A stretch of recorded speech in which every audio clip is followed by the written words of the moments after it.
UPA-യുടെ 10 വർഷത്തെ ഭരണകാലം ഇന്ത്യൻ സായുധ സേനയ്ക്ക് ഉണ്ടാക്കിയ ഡാമേജ് ചില്ലറയൊന്നുമല്ല.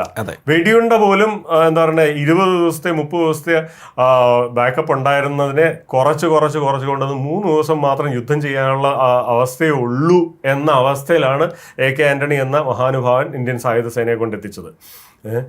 അത് മാത്രവുമല്ല, നമുക്ക് ഫണ്ട് അലോക്കേറ്റ് ചെയ്യുന്നില്ലായിരുന്നു, നമുക്ക് ഭീകരമായ പ്രശ്നങ്ങളുണ്ടായിരുന്നു, ഒത്തിരി പ്രശ്നങ്ങളുണ്ടായിരുന്നു. ആ ഇതിൽ നിന്ന് 2014 നരേന്ദ്രമോദി അധികാരത്തിൽ കയറിയപ്പോൾ ഓരോന്നായിട്ട് എന്തൊരു ബുള്ളറ്റ് പ്രൂഫ് ജാക്കറ്റുകളില്ലായിരുന്നു, ഓർക്കണ്ടോ? അത് ഉൾപ്പെടെയുള്ള ബേസിക് ആയിട്ടുള്ള സംഗതികൾ കൊണ്ടുവന്നു. ഇന്നിതാ നമ്മൾ ഇന്ത്യയിൽ തോക്കുകൾ ഉണ്ടാക്കാൻ തുടങ്ങുന്നു. മറ്റ് തോക്കുകളൊക്കെ ഒന്നുകിൽ ഓർഡിനൻസ് ഫാക്ടറിയിൽ ഉണ്ടാക്കുമായിരുന്നു, അല്ലെന്നുണ്ടെങ്കിൽ പുറത്തുനിന്ന് മേടിക്കുമായിരുന്നു.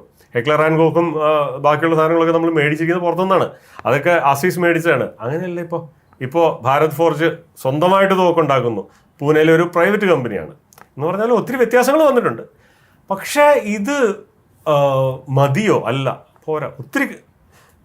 ഒത്തിരി കാലം പോകാനുണ്ട് നമുക്കിനിയും, യാതൊരു സംശയവുമില്ല. പക്ഷേ അത് ഒരു ദിവസം കൊണ്ട് ഉണ്ടാവല്ലോ, കുറച്ച് സമയം എടുക്കും. ആ ഒരു ഡാമേജും ഇനിയും മാറിയിട്ടില്ല, മാറ്റിയെടുക്കാനായിട്ട് കുറേ കാലങ്ങൾ എടുക്കുകയും ചെയ്യും.